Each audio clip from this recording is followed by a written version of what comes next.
या electric lines of force, ये क्या है?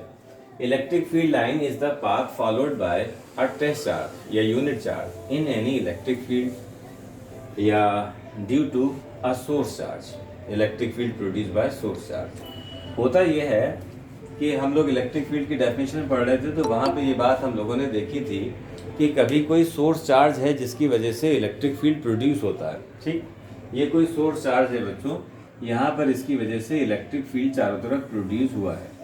अब यहाँ पर सोर्स चार्ज के इलेक्ट्रिक फील्ड में अगर एक टेस्ट चार्ज रख दिया जाए, तो हम लोगों ने देखा है कि टेस्ट चार्ज क्या होता है। टेस्ट चार्ज के बारे में फिर से एक बात नज़र डाल लेते हैं कि टेस्ट चार्ज का सिंबल Q0 है। इसको हम लोग बोलते हैं बच्चों टेस्ट चार्ज, या इसको प्यार से एक दूसरा नाम भी है, इसका यूनिट चार्ज भी कहते हैं। यूनिट चार्ज इसलिए कहा कि इसका मैग्नीट्यूड 1 है, और टेस्ट चार्ज इसलिए कह रहे हैं कि सारी डेफिनेशन और डेरिवेशन में जो भी टेस्ट करते हैं वो इसी के थ्रू करते हैं। ठीक, तो ये टेस्ट चार्ज है, इसका मैग्नीट्यूड जो है वो 1 होता है। इसका नेचर पॉजिटिव होता है बच्चों, इसका नेचर पॉजिटिव है। ये इनफाइनाइटली स्मॉल होता है, तो ये इनफाइनाइटली स्मॉल है, और इसका अपना कोई भी इलेक्ट्रिक फील्ड नहीं है। इसका अपना कोई इलेक्ट्रिक फील्ड नहीं है। इतनी सारी कंडीशन अंडरस्टूड हैं एक टेस्ट चार्ज में। तो एक टेस्ट चार्ज से हम इलेक्ट्रिक फील्ड का टेस्ट ले रहे हैं। तो अब यहाँ पे क्या किया कि ये तो इनफाइनाइटली स्मॉल है, इस सोर्स चार्ज के थ्रू रिपेल कर दिया जाएगा।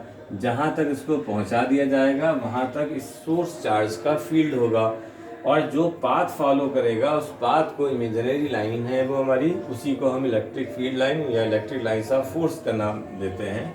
अगर ये टेस्ट चार्ज यहाँ पर होता तो इसको इस तरफ रिपेल कर दिया जाता, यहाँ होता तो इस तरफ रिपेल कर दिया जाता, इधर होता तो इधर रिपेल, यहाँ होता तो इधर रिपेल। इस तरह से इलेक्ट्रिक फील्ड लाइन्स का कंसेप्ट यहाँ से बनता है। इलेक्ट्रिक फील्ड लाइन एक क्या है? पाथ है followed by test charge in any electric field. इस सोर्स चार्ज का इलेक्ट्रिक फील्ड है, यहाँ पर टेस्ट चार्ज को रखने पर जहाँ तक पहुँचा दिया जाए वहाँ तक फील्ड है, और जिस पाथ को फॉलो किया जाए वो इलेक्ट्रिक फील्ड लाइन है। अब इलेक्ट्रिक फील्ड लाइंस का कंसेप्ट क्या है? अब तुम देखो, अगर पॉजिटिव चार्ज है तो रिपेल ही किया जाएगा। इसी से चल के हम ये बात कहेंगे कि पॉजिटिव चार्ज से हमेशा इलेक्ट्रिक फील्ड लाइंस ओरिजिनेट करती हैं, बाहर निकलती हैं। और ऐसे ही अगर नेगेटिव चार्ज होगा तो नेगेटिव चार्ज की तरफ हमेशा टेस्ट चार्ज अट्रैक्ट किया जाएगा। इससे हम लोग ये कंक्लूड करेंगे कि टेस्ट चार्ज हमेशा नेगेटिव चार्ज जो है वो टेस्ट चार्ज को अपनी तरफ अट्रैक्ट करेगा, क्योंकि ये तो पॉजिटिव है नेचर में टेस्ट चार्ज, और सोर्स चार्ज हमारे यहाँ पर नेगेटिव है। इसी बात से हम एक रिजल्ट कंक्लूड करेंगे और कह देंगे कि हमेशा नेगेटिव चार्ज की तरफ, towards negative charge field lines enter करती हैं, टर्मिनेट करती हैं, एंडिंग करती हैं। ये क्या? अगर टेस्ट चार्ज नेगेटिव लेंगे तो टेस्ट चार्ज नेगेटिव है ही नहीं, क्योंकि टेस्ट चार्ज को हमने पहले ही हम लोगों ने एक इमेजिन कर ली है एक चीज़, कि जिसके बेस पर हम उसको टेस्ट चार्ज की नाम और उसकी कंडीशन तो दे चुके हैं, जिसको हम बदल नहीं सकते। सोर्स चार्ज का नेचर बदलेगा। जैसे 1 लीटर है, अब 1 लीटर पर्टिकुलर एक अमाउंट है। अगर तुम कहो कि भाई 1 लीटर हमारा 1 लीटर बहुत छोटा सा होता है, तब हम कैसे उसे नापेंगे? तो वो बात ही एक मीनिंगलेस हो जाएगी। जब हमने स्टैंडर्ड पूरे इंटरनेशनल लेवल पे तय कर दिया कि 1 मीटर पर्टिकुलर डिस्टेंस है या 1 लीटर पर्टिकुलर अमाउंट है, तो उसमें कोई चेंज नहीं होगा। बाकी चीज़ें तुम्हें कितना चाहिए, 50 लीटर चाहिए तो तुम आराम से ले लो, वो लीटर नहीं बदल सकते। उसी तरह से ये स्टैंडर्ड जो हमने फिक्स कर रखा है, इसको हम नहीं बदल पाएंगे। ये तो पॉजिटिव नेचर का ही है, इनफाइनाइटली स्मॉल है, अपना इलेक्ट्रिक फील्ड नहीं, नेचर इसका मैग्नीट्यूड 1 है, यूनिट चार्ज टेस्ट चार्ज से कहते हैं, तो फिक्स वैल्यू है। इसी से तो हर एक चीज़ टेस्ट करेंगे। अगर यही चीज़ फिक्स नहीं रहेगी तो टेस्ट कैसे हो पाएगा? अगर 1 मीटर की पर्टिकुलर लेंथ फिक्स नहीं होगी तो हम नाप कैसे पाएंगे? हर एक आदमी अपने हिसाब से मीटर लेके टहल रहा होगा। जब कभी देने की बात आएगी तो छोटा मीटर निकाल के लाएगा, और जब कोई चीज़ लेने की बात आएगी तो सबसे बड़ा मीटर निकाल के लाएगा। तो ये कोई चीज़ जो है एक कन्वेंशन, उससे एक्यूरेट हमारा नहीं बन पाएगा। तो इसमें हम कोई भी चेंज नहीं कर सकते।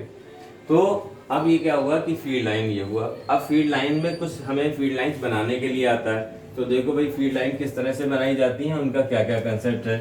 तो पॉजिटिव चार्ज जब जब होगा तो फील्ड लाइन्स देखो ऐसे बनाएंगे। पॉजिटिव चार्ज से हमेशा फील्ड लाइंस ओरिजिनेट कर रही होती हैं, मीन्स निकलती हैं। यूँ 4 बना दो, या इसमें और चाहो तो 8 बना सकते हो उसमें। चलो और बनाया दे रहा, तुम लोग इतना कह रहे हो तो ये लो, ये इलेक्ट्रिक फील्ड लाइन पॉजिटिव। ये आइसोलेटेड पॉजिटिव चार्ज है। आइसोलेटेड का मतलब इसके पास में कोई और चार्ज नहीं रखा हुआ, ये तन्हा चार्ज रखा हुआ अकेला। इसी तरह से एक दूर चार्ज हम यहाँ पे रख देते हैं, आइसोलेटेड नेगेटिव चार्ज है, तो इलेक्ट्रिक फील्ड लाइंस हमेशा इसमें टर्मिनेट करती हैं। अभी हम उन पॉइंट्स को लिखेंगे, पहले इसका फिगर बना के इसके कंसेप्ट को समझ लेते हैं क्या है। ये फिगर ड्रॉ करने के लिए अक्सर आ जाते हैं 1-2 नंबर में। ये क्या है? नेगेटिव चार्ज है। ये है हमारा पॉजिटिव चार्ज, इसको प्लस क्यू से रिप्रेजेंट कर दिया गया।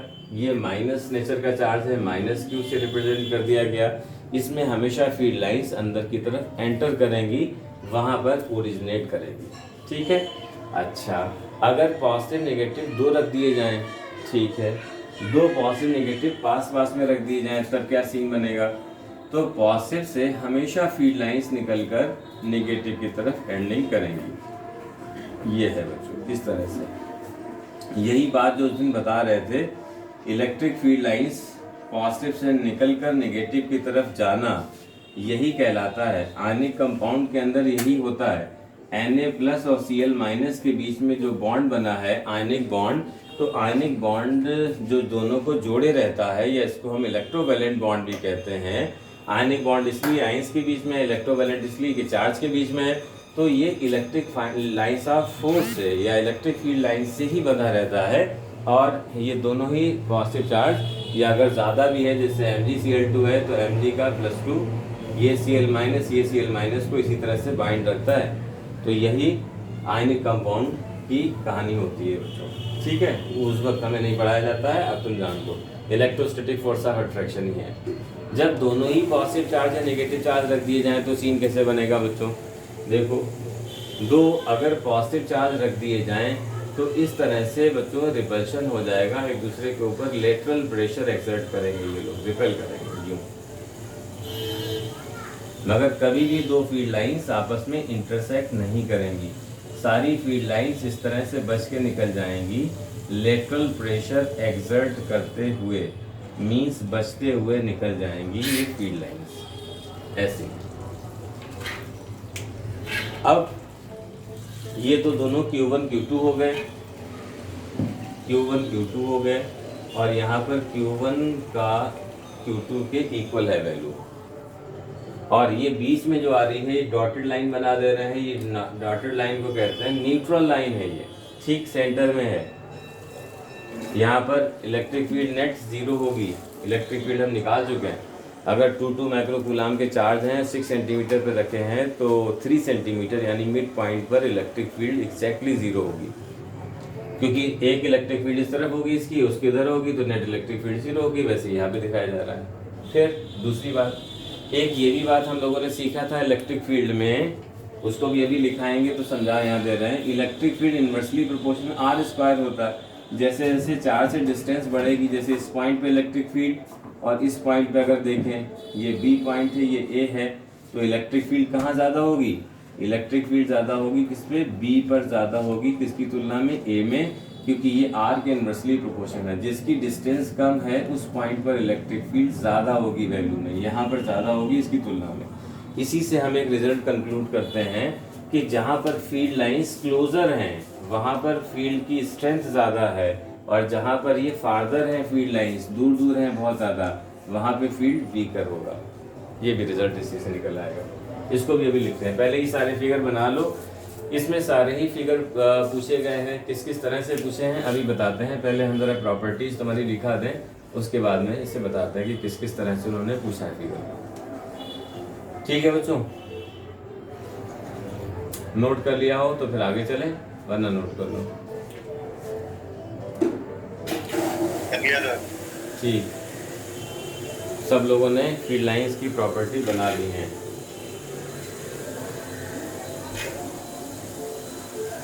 ठीक, हटाते हैं देखो।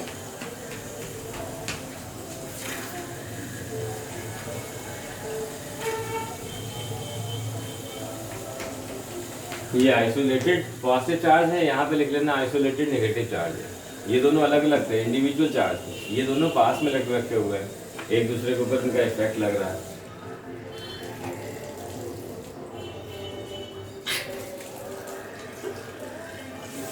अच्छा भाई, तो फिर इसके आगे बढ़ते हैं। अगर इस तरह की सिचुएशन बना दी जाए बच्चों, कैसे, एक चार्ज ज़्यादा हो, उन्होंने कहा कि एक Q1 है, Q1 और एक Q2 है, और मेंशन कर दिया कि Q1 is greater than Q2 है। फील्ड लाइन बनाइए। इस सिचुएशन में जो फील्ड लाइन बनाएंगे वो कुछ ऐसी होंगी कि इसका इफेक्ट ज़्यादा दूर तक होगा बच्चों।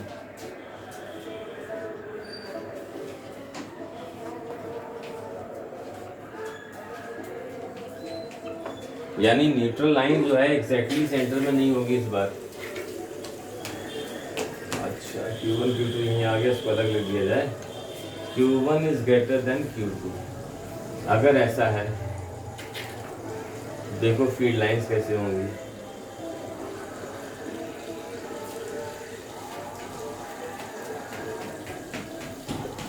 न्यूट्रल लाइन अगर तुम देख रहे हो तो न्यूट्रल लाइन इस बार ठीक सेंटर में नहीं है। न्यूट्रल लाइन यहाँ पर है, बड़े वाले चार्ज से ज़्यादा दूरी पर है। अगर ये डिस्टेंस का नाम D1 दे दें और इस वाली डिस्टेंस का D2 दे दिया जाए तो D1 is greater than D2 हो जाएगा, अगर एक चार्ज बढ़ा दिया जाए तो। एक प्रॉपर्टी हम लोग ये लिखेंगे कि कंडक्टर के अंदर कभी भी फील्ड लाइंस नहीं होती है, इलेक्ट्रिक फील्ड जीरो होता है कंडक्टर के अंदर। यहाँ पे कोई चार्ज बॉडी है, कंडक्टर है, इसके अंदर अगर हम देखें बच्चों तो इलेक्ट्रिक फील्ड लाइंस जो होगा वो जीरो होगा, इलेक्ट्रिक फील्ड लाइंस।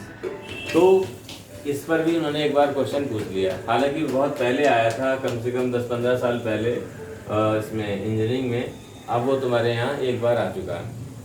तो कैसे पूछा गया अभी हम बताते हैं, मगर फिलहाल अभी ये अंदाज़ा बता दें कि यहाँ पर अगर तुम इसको जो भी चार्ज दोगे कंडक्टर को, चाहे कंडक्टर हॉलो हो या सॉलिड हो, तो कंडक्टर को दिया गया चार्ज हमेशा उसकी आउटर सरफेस पर रिसाइड करेगा। इनसाइड चार्ज भी जीरो होगा, कभी कंडक्टर के अंदर चार्ज नहीं होता, इसीलिए इलेक्ट्रिक फील्ड की वैल्यू भी जीरो पाई जाएगी। इसीलिए इलेक्ट्रिक फील्ड लाइंस हम इसके अंदर नहीं बनाएंगे, और बना दिया तो गलत हो जाएगा। ठीक, इसको भी एक बार लिखें। कंडक्टर में जो भी चार्ज देते हैं वो उसकी आउटर सरफेस पे रिसाइड करता है, इनसाइड कभी भी चार्ज नहीं रुकता। तो ये तो हुई इसकी फील्ड लाइंस की बातें मित्रों। अब दूसरी एक बात और थी, एक बार डिस्कस कर चुके थे, फिर भी लिख लो। अगर फील्ड लाइन कांस्टेंट है तो बहुत अच्छी बात है, इसकी डायरेक्शन तो पता लगती है। अगर कर्व फील्ड लाइन जैसे यही है तो कर्व पर फील्ड, इलेक्ट्रिक फील्ड की डायरेक्शन उस पर ड्रॉ की गई टेंजेंट बताती है कि इस पॉइंट पर पर्टिकुलर डायरेक्शन क्या है इलेक्ट्रिक फील्ड की। ये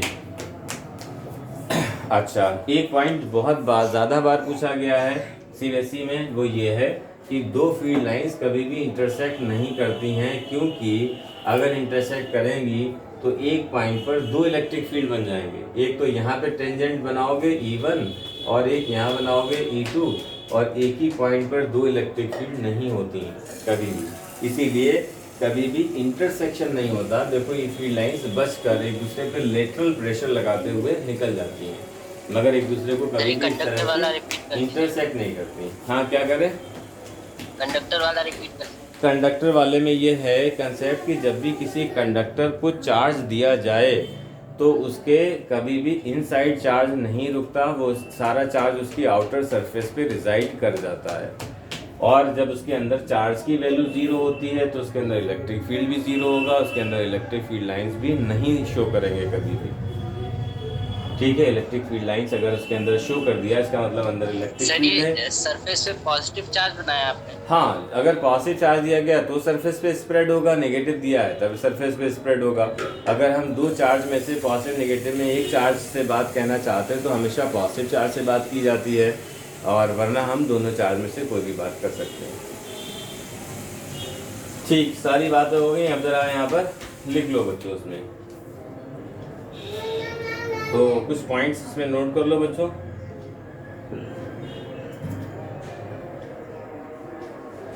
लिखो बच्चों, लिखो इलेक्ट्रिक, फर्स्ट पॉइंट नोट कर लो, नंबर 1 2 3। फिगर बन गया? फिगर बन गया हो तो 1 पॉइंट लिखो जरा इसमें।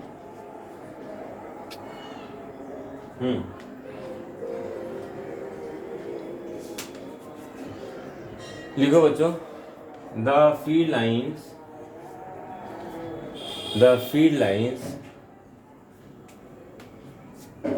Are continuous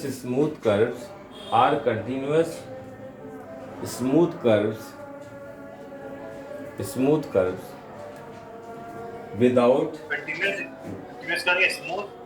curves, curves without any breaks. Continuity होगी, बीच में ब्रेकिंग नहीं होगी। ठीक, नेक्स्ट पॉइंट लिखो बच्चों। Next point, the field lines originates from positive charge. The field lines originate from positive charge and terminate field lines and terminate to the negative charge. मतलब ये बात हम ये बता रहे हैं कि पॉजिटिव चार्ज है तो हमेशा फील्ड लाइंस इससे बाहर की तरफ निकलती हुई होंगी, और अगर नेगेटिव चार्ज बना है कहीं पर आइसोलेटेड तो वहां पर हमेशा टर्मिनेट या एंडिंग करती हुई फील्ड लाइंस होंगी। ठीक, नेक्स्ट पॉइंट लिखो बच्चों उसमें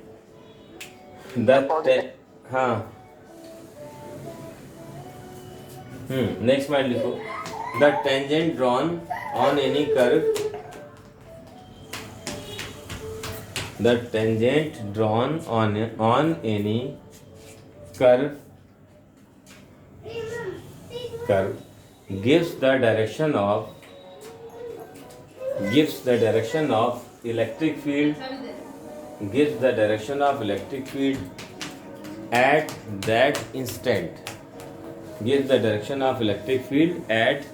that instant. अच्छा, फिर बच्चों नेक्स्ट पॉइंट लिखो, no two field lines can intersect. No two field lines can intersect each other.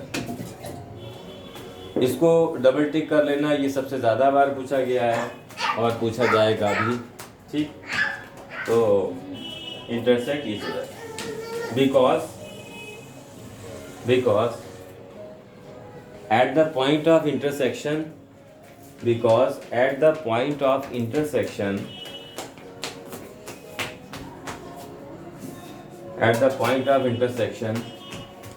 there will be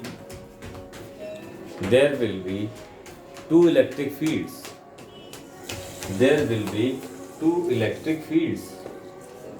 Which are not possible. ठीक, which are not possible. तो इस तरह से बच्चों ये बात होगी। फिर बच्चों इसके बाद लिखो,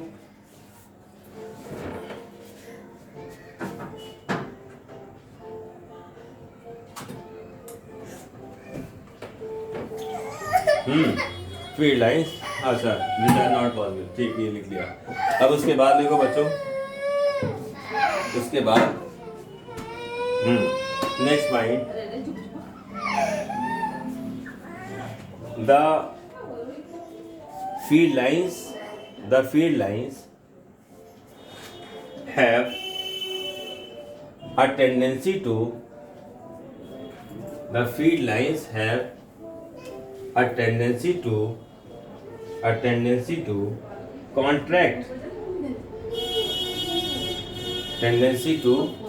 contract lengthwise. This shows the attraction between two unlike charges. तो ये देखो, पॉजिटिव से नेगेटिव की तरफ फील्ड लाइन जब जा रही होती है तो ये लेंथ वाइज कॉन्ट्रैक्ट हो रही होती हैं। देखो ये वाली फील्ड लाइन ज़्यादा लंबी है, ये कम है, ये कम है, इसको हम कहते हैं लेंथ वाइज कॉन्ट्रैक्ट होना। और लेंथ वाइज कॉन्ट्रैक्ट होने से हमें पता लगता है कि दो अनलाइक चार्ज के बीच में क्या है, अट्रैक्शन है। ये अट्रैक्शन को बताता है। ठीक इसी तरह से रिपल्शन के बारे में एक पॉइंट लिख लो बच्चों। The field lines have a tendency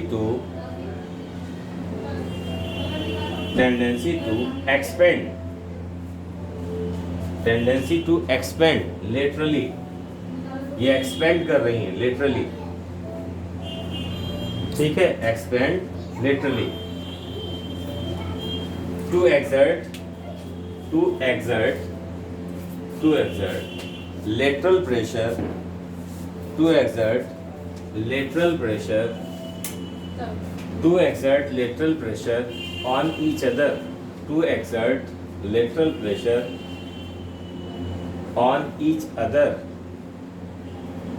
which shows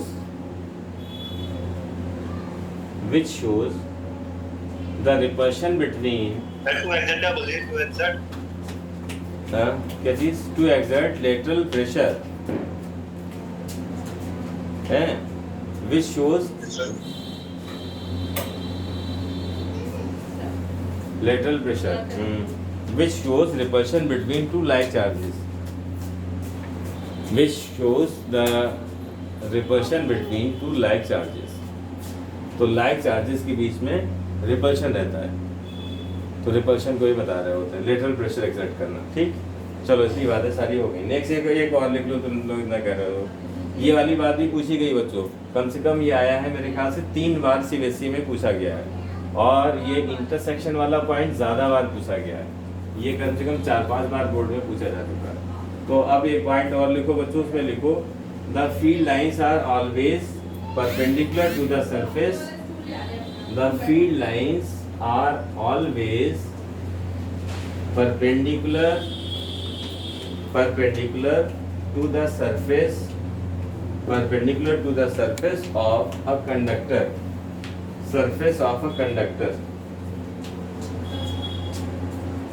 ठीक,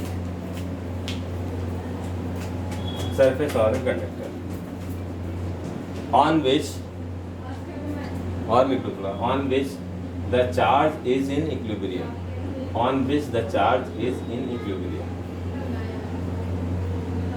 अच्छा, तो यहाँ पर जब भी एक कंडक्टर, जैसे मान लो एक चार्ज बॉडी है, एक स्फीयर है मेटलिक स्फीयर है, इसको जो हमने चार्ज दिया, तो यहाँ पर हमेशा फील्ड लाइंस जो होंगी वो परपेंडिकुलर होंगी।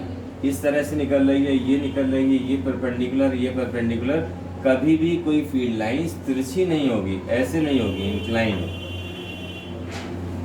एक बार तो पूछ लिया गया कि ऐसा क्यों होगा, तो ऐसा क्यों होगा, तो ये समझो जरा कि यहाँ पर जो भी चार्ज है वो इक्विलिब्रियम में पाया जा रहा है, रुका हुआ चार्ज है, अपनी जगह पर रेस्ट में है।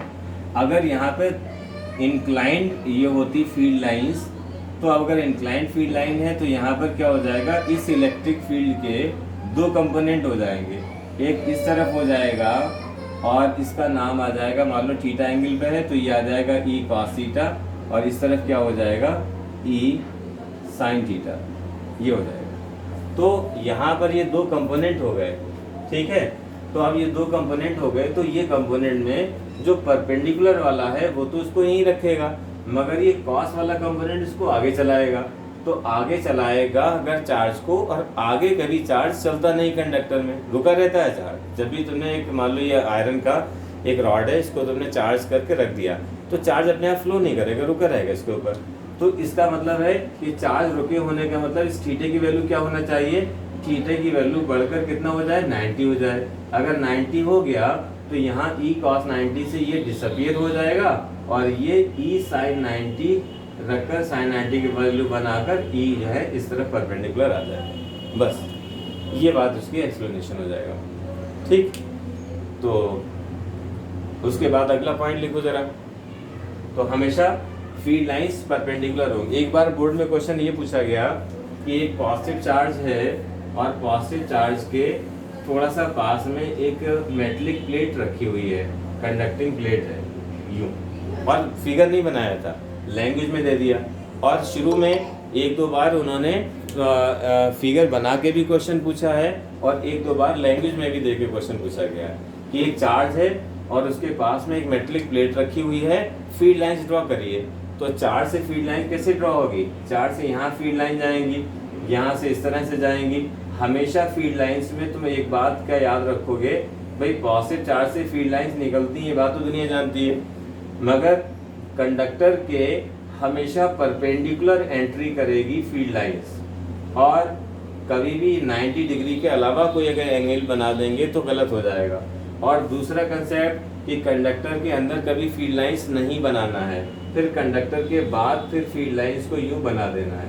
अब ये जो फिगर हमने उनका बना दिया, उन्होंने पूछा हमसे, तो उन्होंने 3 बातें हमसे पूछ ली। एक तो पॉजिटिव से फील्ड लाइंस निकलती हैं, ये बात पूछी।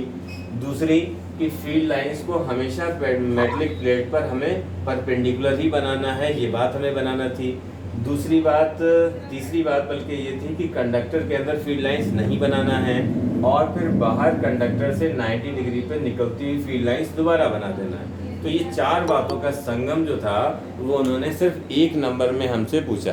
ठीक है, 1 नंबर में उन्होंने हमसे ये वाला क्वेश्चन पूछा। अब तुम देखो एक बार और एक क्वेश्चन आया, वो क्वेश्चन कुछ इस तरह से पूछा गया कि यहाँ पर एक कंडक्टर बना दिया उन्होंने।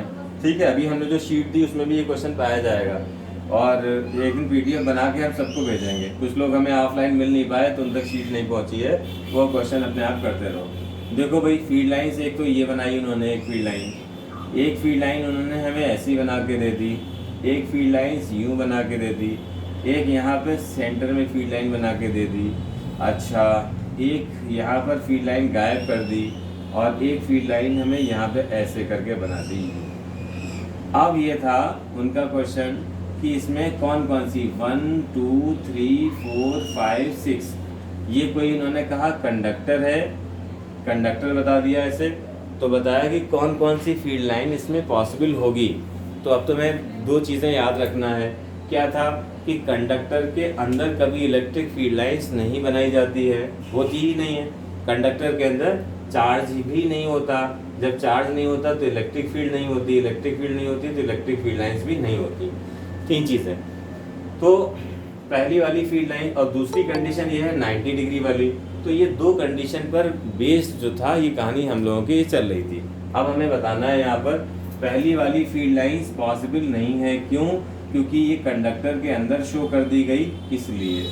दूसरी वाली फील्ड लाइंस भी पॉसिबल नहीं है क्योंकि कंडक्टर के अंदर तो शो नहीं करी है, मगर ये इसके 90 डिग्री पर इंक्लाइंड नहीं है, ना 90 डिग्री पर एंटर कर रही है, ना 90 डिग्री पर इमर्ज हो रही है यहाँ से।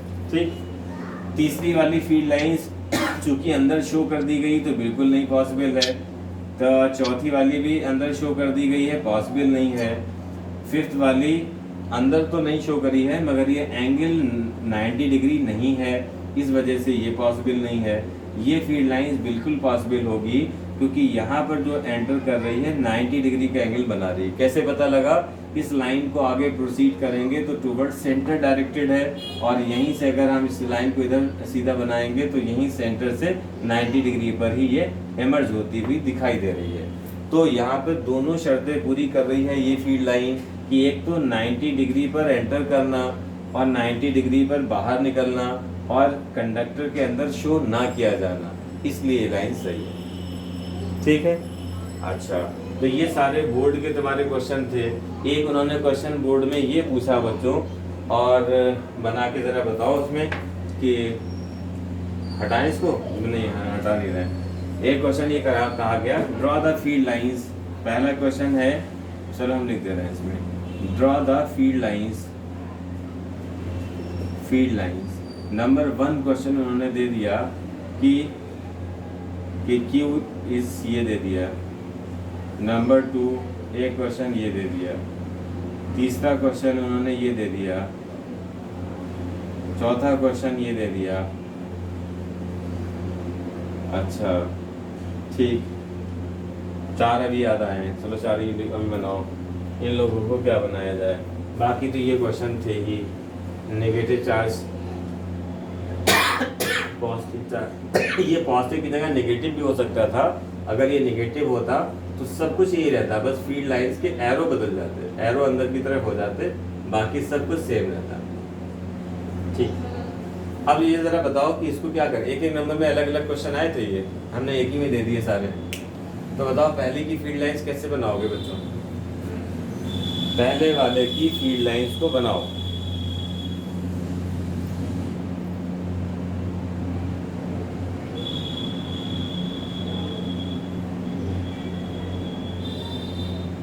पहली वाली अवे होंगी। हाँ, पहले वाले के अवे होंगी, सही कहा। जीरो से ज्यादा का मतलब हो गया पॉजिटिव चार्ज, और आइसोलेटेड पॉजिटिव चार्ज हो गया हिडन वर्डिंग में। बिल्कुल साफ नहीं कहा, अगर तुम लोग समझ गए कि यहाँ जीरो से ज्यादा है अगर कोई चार्ज तो मतलब पॉजिटिव है, तो पॉजिटिव चार्ज की कहानी बना दी बस, और क्या है, यहाँ पॉजिटिव चार्ज बन गया। दूसरे केस में उन्होंने कहा कि नेगेटिव हो गया, नेगेटिव बना दिया तुमने, ठीक है, बहुत अच्छा काम करा तुमने, नेगेटिव चार्ज बना दिया, ठीक है, नेगेटिव बना दिया। अगली बार फिर क्या हुआ फिर? पॉजिटिव है। अच्छा, दोनों पॉजिटिव है सर। दोनों पॉजिटिव है, दोनों पॉजिटिव है का मतलब इस तरह से बना दिया। इसमें दो केस आ सकते हैं ना? दो केस आएंगे, बिल्कुल सही कहा तुमने, दोनों पॉजिटिव हो सकते हैं या दोनों नेगेटिव भी हो सकते हैं, क्योंकि दोनों का प्रोडक्ट जीरो से ज्यादा है। जीरो से ज्यादा का मतलब पॉजिटिव है। अगर दोनों +2 +2 के इनटू में हैं तब भी वो 4 हो जाएंगे प्लस का, और -2 दोनों इनटू में तब भी +4 हो जाएंगे। तो दोनों पॉजिटिव बना के फील्ड लाइंस ऐसे बनाई जा सकती है, इतना सही है, और दोनों नेगेटिव भी बनाए जा सकते थे, इसी तरह से फील्ड लाइंस हमारी बनती, बस एरो उनके अपोजिट डायरेक्शन में होते, एरो अंदर की तरफ होते ही हो ऐसा। और दो फील्ड लाइंस कभी भी इंटरसेक्ट करता हुआ ना दिखाई दे, चाहे सेम हो, चार्ज लाइक हो, लाइक में कुछ भी हो, फील्ड लाइंस का इंटरसेक्शन कहीं पे ना आ जाए, बस बचा के निकाल देना है, ठीक, कटे ना कहीं पर। तो ये तुम्हारे हो गए ये दोनों चार्ज। Q1 Q2 का प्रोडक्ट अगर जीरो से ज्यादा है तो ये दोनों चार्ज पॉजिटिव होने या दोनों चार्ज नेगेटिव होने में संभव है, यानी दो लाइक चार्जेस का केस है। लाइक में चाहे तुम पॉजिटिव वाले दोनों या नेगेटिव वाले में से कोई भी एक बना दो, सही है। अब सेकेंड केस फोर्थ आया Q1 Q2। Q1 Q2 का product is less than zero, मतलब क्या हो गया सर? ये एक पॉजिटिव है और एक नेगेटिव होगा। हाँ, एक पॉजिटिव एक नेगेटिव हो गया इसमें, चाहे पहला पॉजिटिव दूसरा नेगेटिव या पहला नेगेटिव दूसरा पॉजिटिव, डजंट मैटर, एक पॉजिटिव एक नेगेटिव दिखाना है। तो इसमें तो फील्ड लाइंस हमें यूँ दिखा देना है, फील्ड लाइंस ऐसे निकलकर पॉजिटिव से नेगेटिव की तरफ जा रही हैं। तो इस तरह से पूछते हैं। अब यहाँ पे हमने तुम्हें CBSE की बात बता दी, आमतौर पे बच्चे क्वेश्चन नहीं करते हैं, वो खाली ऐसे ही बना लेते हैं, और जब वो इस तरह से पूछते हैं तो चूंकि कभी सोचा ही नहीं होता है तो कई बार हम लोग पहुंच नहीं पाते। एग्जामिनेशन हॉल के बाहर जब निकल के बातें हो रही होती हैं, अरे यार ये आया था, ये वाला तो मुझे आता था, ये एक बहुत कॉमन डायलॉग है बच्चों का, मगर उसको हर तरह से देख लो, खासतौर से बोर्ड में क्या क्या पूछा गया वो चीज़ों पर ज़रूर नज़र होना चाहिए। अच्छा, तो ये फील्ड लाइन्स वाली बल्कि तैयार हो गई। अब ये तो चारों केस हो गए। एक क्वेश्चन आया था इसी पर, काफ़ी अच्छा क्वेश्चन पूछा था AMU में। AMU का एग्जामिनेशन जो होता है अलीगढ़ मुस्लिम यूनिवर्सिटी, जेई मेन से थोड़ा सा ऊपर ही होता है। जेई मेन से टफ एग्जामिनेशन इसका है AMU का, फिर जेई मेंस और नीट के बस लगभग इक्वल लेवल के होता है, कभी ये टफ कभी वो टफ कभी बराबर, इस तरह से। तो उन्होंने बड़ा अच्छा क्वेश्चन उसमें पूछा, तो देते हैं तुम्हें एक नई अप्रोच के साथ, तुम कर सकते हो। कंडीशन क्या क्या थी तुमने ध्यान दे लिया, एक तो अब नहीं फिर आंसर पहुंच जाएगा। कंडीशन अभी हम लोग डिस्कस कर चुके हैं, जो भी कुछ है तुम्हें पता है। देखो उन्होंने कहा which are the following figure is possible, कौन से फिगर पॉसिबल है, तो इस वाले से बनाते हैं, इस वाले से पहले बनाते हैं। उन्होंने 4 ऑप्शन बनाए। ये उन्होंने कहा मेटलिक प्लेट है, ये मेटलिक प्लेट है, ठीक, बीच में गड्ढा है, ये सर्कुलर रिंग टाइप का है ना, चौड़ा सा रिंग टाइप की मेटलिक प्लेट है। 4 रिंग बना रहे हैं, 4 रिंग में उन्होंने फील्ड लाइंस हमसे बनाने के लिए कहा, और फील्ड लाइंस बनाने के लिए कहा तो देखो कि कौन सा होगा और क्यों होगा। सबसे पहली फील्ड लाइन उन्होंने बनाई यहाँ पर,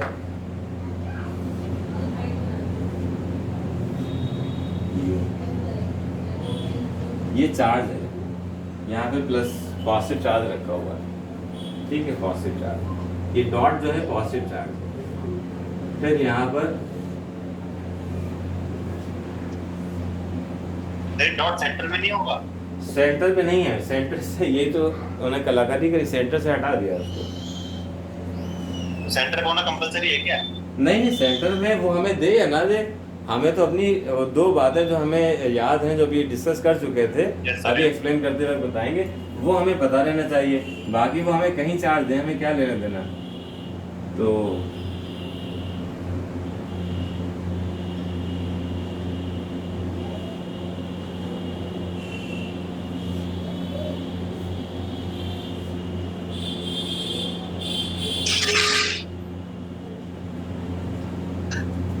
और यहाँ पर चौथा जो केस था बच्चों, बेहतरीन एकदम बिंदास, ये था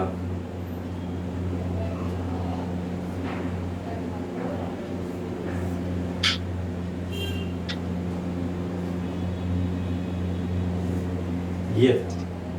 अब उन्होंने कहा ये तो भाई प्लेट है हमारी, यहाँ प्लेट है, ये बीच में एयर भरी हुई, चारों तरफ एयर है, तो पॉजिटिव चार्ज उन्होंने रखा है और उन्होंने क्या करा, सेंटर ना रखे, थोड़ा सा इधर उधर शिफ्ट कर दिया। तीसरा पॉसिबल है, तीसरा तीसरा जो है हर्षित ने बताया, तीसरा तुम भी बता रहे हो, ज्यादातर लोग थर्ड ए बी सी में, ए बी सी डी में तीसरा बता रहे हैं ना, ऐसा तीसरे के अलावा कोई है?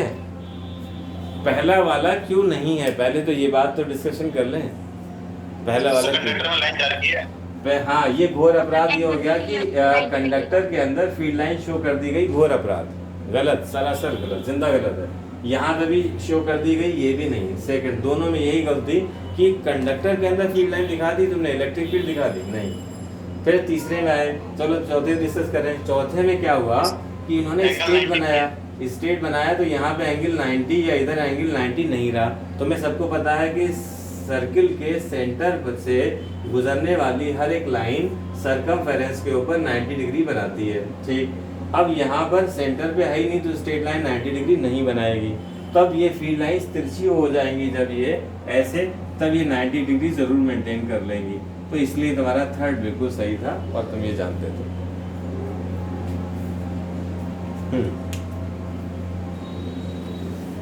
ठीक है बच्चों, तो ये तो हमारी फील्ड लाइंस की कहानी हुई। एक दो पॉइंट चाहो तो और लिख लो बच्चों, यहाँ तक हो गया। अच्छा, कंडक्टर वाली बात तो कही दी है हमने, तो टेंडेंसी, कॉन्ट्रैक्ट और लेंथ वाइज हो गई, रिलेटिव क्लोजनेस भी हो ही गया, सभी हो गई फील्ड लाइंस की प्रॉपर्टीज, सारे क्वेश्चन हो जाएंगे। इवन इस कंसेप्ट में तुम कंपटीशन फाइल में भी कोई क्वेश्चन अटेम्प्ट कर सकते हो, क्योंकि हमने पूरी ठीक तरह से उसको एक्सप्लेन कर दिया है, सारे हो जाएंगे। और अभी तक के क्वेश्चन जो भी आए थे वो तुमने सारे देख ले हैं, सभी यही। अच्छा भाई, फील्ड लाइंस की दुनिया तो हुई खत्म। अब चलते हैं इसमें आगे, एक दो टॉपिक और है। एक आ रहा है टॉपिक बच्चों, इसमें electric field due to charge ring आएगा। तो रिंग वाले डेरिवेशन को आज कर लें, कितना टाइम बाकी है? अभी है 10-12 मिनट है। तो चलो आज डिस्ट्रीब्यूशन ऑफ चार्ज पढ़ लेते हैं, कल रिंग वाला और एक डेरिवेशन करके खत्म हो जाएगा चैप्टर पूरा। एक कल ये चैप्टर खत्म हो जाएगा और परसों पे शुरू करेंगे, या कल अगर जल्दी खत्म हो गया तो फिर कल ही शुरू कर देंगे नेक्स्ट चैप्टर, या जब तक क्वेश्चन कर लेंगे कुछ खट्टे मीठे क्वेश्चन। हालांकि इलेक्ट्रिक फ्लैश और गॉस लॉ किसमें? गॉस लॉ बस इसके फौरन ही बाद है, मतलब उसको हम अलग चैप्टर कह रहे हैं, एनसीईआरटी वाले उसे एक ही चैप्टर कहते हैं। अच्छा, और इलेक्ट्रिक फ्लक्स किसमें? वो उसी में है, गॉस थ्योरम में। कल शायद, कल या मोस्ट प्रोबेबली परसों शुरू हो जाएगा। मेरे ख्याल से परसों शुरू करें तो अच्छा है। जैसे परसों करेंगे, मतलब फ्रेश डे से फ्रेश चैप्टर स्टार्ट हो। कल ये चैप्टर कराकर इलेक्ट्रिक फील्ड लाइंस का डेरिवेशन, यार बहुत मज़ेदार डेरिवेशन है ये, इसमें ही लोगों को पसीने आ जाते करते हुए, मगर है बड़ा अच्छा इंटरेस्टिंग। इन्होंने एक रिंग लिया और रिंग के ऊपर यहाँ चार्ज दे दिया और कहा इस रिंग की एक्सिस पर x दूरी पर आप निकालिए इलेक्ट्रिक फील्ड क्या है। अब ये इलेक्ट्रिक फील्ड निकालते वक्त इसके कंपोनेंट बनाएंगे, इसके लिए डिस्ट्रीब्यूशन ऑफ चार्ज की जरूरत, लैम्डे की जरूरत पड़ जाएगी। अभी हम जानेंगे कि लैम्डा, सिग्मा, रो 3 तरह के डिस्ट्रीब्यूशन ऑफ चार्ज होते हैं, जो काम की चीज़ है काफ़ी। तो ये बड़ा अच्छा डेरिवेशन है। तो देखते हैं, चलो पहले डिस्ट्रीब्यूशन ऑफ चार्ज निपटा दें आज। लिखो बच्चों, तो लिखो सबसे पहले डिस्ट्रीब्यूशन ऑफ चार्ज, एक हेडिंग डाल दो। देखो फिजिक्स में 3 तरह के केस दुनिया में हमेशा पाए गए, चाहे वो फर्स्ट पेपर था तुम्हारा 11th का या सेकंड का है। फर्स्ट पेपर में तुम लोगों ने ढंग से पढ़ा नहीं होगा, मगर हम याद दिलाते हैं तुम्हें। हो सकता है कोई कंपटीशन की क्लास कहीं ले रहा हो या कुछ ऑनलाइन देख रहा हो। जहाँ पर मास की बात आती थी, याद करो moment of inertia. Moment of inertia तो ढंग से पढ़ा ही नहीं जाता बच्चों, खैर हम लोगों ने तो खैर पढ़ा था। मोमेंट ऑफ इनर्शिया में वो कहे एक डिस्क है जिसको रोटेटरी मोशन में घुमा रहे हैं, फिर कहा यहाँ से एक डिस्क, छोटा सी एक डिस्क काट के निकाल दी गई। अब बताओ इसका सेंटर ऑफ मास कहाँ शिफ्ट हो जाएगा, या अब इसकी मोमेंट ऑफ इनर्शिया क्या हो जाएगी, ये निकालते थे। तो यहाँ पर 3 तरह के केस लगते थे। तुमने यहाँ नाम देखे होंगे, कभी लैम्डा, कभी सिग्मा, कभी रो, 3 तरह। यही 3 तरह की चीज़ 11th और 12th में हर कहीं है। एक्चुअली फिजिक्स का कंसेप्ट है, और वो क्यों ऐसा आया उसको हम लोग सीखते हैं। इसमें 3 तरह की चीज़ें होती हैं, ये 1D बॉडी के लिए, 2D और ये 3D के लिए। अब जैसे डिस्क है, तो डिस्क की थिकनेस वो हमें नहीं देते हैं, तो हम इसे 2D में मान के चलेंगे। और अगर थिकनेस दे दिया उन्होंने, या क्यूब हमें दे दिया, क्यूब, तो क्यूब की तीनों डायमेंशन हो गई, 3D में आ गया, तो इसके लिए हम रो यूज़ करेंगे। 2D के लिए ये, और 1D का मतलब कोई रॉड टाइप की चीज़ है, तो हम ये लैम्डा यूज़ करेंगे। वहाँ पर हम मास पर यूनिट लेंथ, मास पर यूनिट एरिया, मास पर यूनिट वॉल्यूम लेते थे। यहाँ पर मास ना लेकर charge per unit length, charge per unit area, charge per unit volume लेंगे। तो इन तीनों चीज़ों को ज़रा देखते हैं। तो एक छोटी सी हेडिंग डालो उसमें। इसमें हेडिंग है डिस्ट्रीब्यूशन ऑफ चार्ज, यहाँ पे डालो। तो यहाँ पे लिखो डिस्ट्रीब्यूशन ऑफ चार्ज। तो डिस्ट्रीब्यूशन ऑफ चार्ज में कोई कहानियाँ नहीं लिखना है, बस 3 तरह के डिस्ट्रीब्यूशन हुए। ये चार्ज को जब डिस्ट्रीब्यूट करा गया तो 3 तरह के केस दुनिया में आए। क्या हुआ भाई, तो इसमें देखो 3 तरह के चार्ज की बॉडी, तो इसको उठा के 3 पार्ट में सीधा से डिवाइड करके और इसका क्लासिफिकेशन ही बना दे रहे हैं। और यहाँ पे तुम समझ लो, हमेशा के लिए बात अंडरस्टूड रहेगी, किसी भी चैप्टर में कभी भी यूज हो जाएगी। तो इसमें सबसे पहला नाम आ रहा है इसमें, तो मार्कर कहाँ चला गया, अच्छा इधर आ गया है। पहला है बच्चों, इसे कहते हैं linear charge density. Linear charge density. दूसरा नाम है बच्चों surface charge density. Surface charge density, ये हो गया सरफेस चार्ज डेंसिटी। तीसरा हो गया बच्चों volume charge density. Volume charge density, ये हो गया वॉल्यूम चार्ज डेंसिटी। अब तुम देखो इसके लिए क्या हुआ, यहां पर हमने लिखा lambda equal to Q upon L. ये हो गया इसका formula, lambda equal to Q upon L. तो इसी को हम कहते हैं लीनियर चार्ज डेंसिटी, लैम्डा ही है। फिर से नाम लिख देते हैं इसको थोड़ा एम्फसाइज करने के लिए कि ये लीनियर चार्ज डेंसिटी ही है। इसी का दूसरा नाम है charge per unit length. Charge per unit length यूं भी कह सकते हैं इसे, ठीक। हम लोग अपनी मर्जी से जो चाहे बोले, मगर कभी क्वेश्चन में दे दिया तो हमें दोनों चीजें पता होना चाहिए। मान लो हमें ये कहने की आदत है, ये समझने की आदत है, उन्होंने हमसे इस नाम में एड्रेस कर दिया। इसमें डिस्ट्रीब्यूशन ऑफ चार्ज के तीन तरह के इसके नाम हैं। एक है लीनियर चार्ज डेंसिटी, एक है सरफेस चार्ज डेंसिटी, एक है वॉल्यूम चार्ज डेंसिटी। अब ये लोग क्या क्या है इनको देख रहे हैं। पहले का ऑपरेशन कर दें जरा कि लैम्डा इक्वल टू है क्यू अपान एल। ये क्यू अपान एल कहाँ से आया, इसमें एक हम यहाँ पर लेंथ बनाएंगे। जैसे एक वायर है, इस पर चार्ज दे रखा है और चार्ज इस पर है क्यू, इस पर चार्ज क्यू है और इसकी लेंथ है एल। तो अब इसमें जो हम निकालेंगे इस पूरी वायर की, वो होगा लीनियर चार्ज डेंसिटी या चार्ज पर यूनिट लेंथ। ये क्या किसके लिए होता है, ये होता है for one dimensional bodies, one dimensional bodies के लिए है ये। और इसकी यूनिट क्या है बच्चों, इसकी यूनिट है कूलाम पर मीटर। और अगर हम रिंग के लिए बात करें, फॉर सर्कुलर रिंग, बस जस्ट यूज करने के लिए एक एग्जाम्पल दे दिया। अगर रिंग का केस हो तो तुम्हें पता है रिंग की लेंथ कितनी होती है, लेमडा अगर निकालोगे तो क्यू, अगर रिंग के ऊपर चार्ज अगर पूरा क्यू है तो क्यू अपान कितना रहेगा, लेंथ की जगह पर आएगा 2 पाई आर। तो lambda equal to Q upon 2 pi R आ जाएगा। वन डायमेंशनल बॉडी के लिए टर्म हमने कॉइन करा है ताकि हमें जरूरत पड़ती रहती है एक्सर निकालने के लिए। लास्ट पॉइंट क्या, for circular ring, for circular ring अगर लेमडा निकालना हो तो क्यू अपान एल में लेंथ में उसकी सरकमफेरेंस रखेंगे 2 पाई आर, क्योंकि रिंग को काट के अगर फैला दो पूरा तो इसकी लेंथ 2 पाई आर बनेगी जाकर। ठीक, अब आओ सरफेस चार्ज डेंसिटी पर।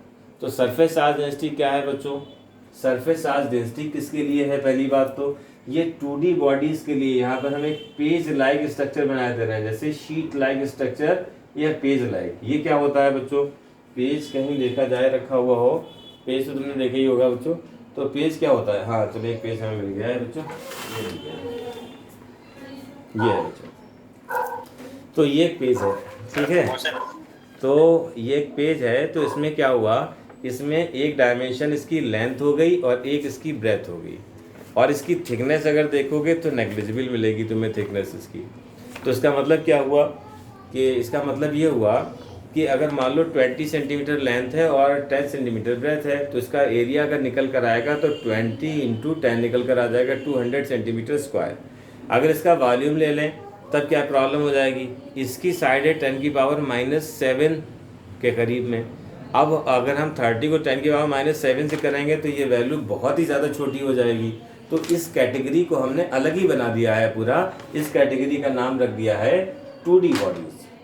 और जो वायर है, जैसे याद करो जो हमारे कंडक्टिंग वायर होते हैं घरों में, उनको अगर तुम तोड़ो तो महीन महीने से तार निकलते हैं। उसके केस में अगर चार्ज का डिस्ट्रीब्यूशन है और जब जब हमें उस तरह के केस पढ़ना होंगे तब हम वहाँ पर यूज़ करेंगे वर्ड लेमडा, यानी कि linear charge density length wise 1D body के लिए। और ये जो है हमारे पास ये 2D बॉडी है, और ऐसे अगर हमारे पास क्यूब होगा कोई तो क्यूब में क्या होगा, 3D बॉडीज हो जाएंगी। 3D बॉडी के लिए हम लोग यूज़ करेंगे रो। तो अब इधर आते हैं, ये 2D बॉडीज़ के लिए इसकी थर्ड डायमेंशन नेग्लिजिबल होती है, इसलिए तीसरी डायमेंशन की बात ही नहीं करी जाती है। तो इसके लिए सिंबल है rho equal to Q upon L. ये हो गया। अब रो क्या है? रो है सरफेस चार्ज डेंसिटी। तो यहाँ शॉर्ट में लिखे दे रहे हैं सरफेस चार्ज डेंसिटी। इसी का दूसरा नाम एक और होगा, सरफेस चार्ज डेंसिटी के अलावा होगा क्या, चार्ज पर यूनिट, क्या बोलो, charge per unit area. Charge per unit area बन गया। तीसरा नाम, सर ये क्यू अपॉन एल होगा, एल स्क्वायर। अरे ये एल नहीं है, एल नहीं, ए है। एल किसने गलत दिया, क्यू अपान ए है। यहाँ एरिया चलेगा ना, तो एरिया इसलिए एल स्क्वायर अगर कर देंगे तो हमेशा स्क्वायर की बात हो जाएगी। वो स्क्वायर नहीं, कोई भी रेक्टेंगल हो किसी भी शक्ल का, क्यू अपान ए। अब यहाँ पर ये किसके लिए एप्लीकेबल है, तो फॉर 2 डायमेंशनल बॉडी, या 2D लिख दिया हमने। फॉर 2 डायमेंशनल बॉडीज के लिए ये टर्म यूज करा जाता है। इसकी यूनिट क्या होगी, इसकी यूनिट होगी कूलाम पर मीटर स्क्वायर। और अगर मान लो ये स्फीयर के लिए लगाना हो तो इस फॉर स्फीयर के लिए अगर हम यूज कर लें इसको, तो सिग्मा इक्वल टू क्या हो जाएगा, क्यू अपान कितना, बोलो, Q upon 4 pi R square. Q upon 4 pi R square, क्योंकि स्फीयर का तुम्हें पता है एरिया 4 पाई आर स्क्वायर होता है, ये लगेगा। तीसरे केस में आ जाओ, 3D बॉडीज के लिए जो टर्म हम यूज करेंगे वो होगा रो। रो इक्वल टू क्यू अपान होता है वी, और इसका नाम वही है क्या, volume charge density. Volume charge density है। फिर इसका नाम एक और है charge per unit volume. Charge per unit volume भी इसका नाम है। और ये किसके लिए होता है, फॉर 3 डायमेंशनल बॉडीज़ के लिए है। फिर इसकी यूनिट क्या होगी बच्चों, कूलाम पर मीटर क्यूब होगी। अगर हम क्यूब के लिए निकालें तो क्यू अपान साइड स्क्वायर, साइड क्यूब मतलब ए क्यूब, क्यू अपान ए क्यूब। अगर मान लो स्फीयर के लिए ही लगाया जाए तो रो इक्वल टू क्या हो जाएगा, Q upon 4/3 pi R cube. इस बार स्फीयर का एरिया नहीं लगाएंगे, वॉल्यूम लगाएंगे, Q upon 4/3 pi R cube. तो इस तरह से इनका एप्लीकेशन आएगा। अब जो हम लोग कल डिरिवेशन करेंगे रिंग वाला, तो रिंग वाला केस में अगर रिंग को काट के फैला भी दोगे तो वो कौन सा बनेगा, वो 1D के केस में आएगा। तो उसके लिए हम जैसे कि स्फीयर का वॉल्यूम क्या लिया था 4/3 pi R cube. 4/3 pi R cube ले लिया, स्फीयर का वॉल्यूम 4/3 पाई आर क्यूब ले लिया। ठीक है बच्चों, पहुंच गए, नोट हो गया सारा? सर हो गया नोट। ठीक है बच्चों, चलो आज का बुलेटिन यहीं तक रखा जाए।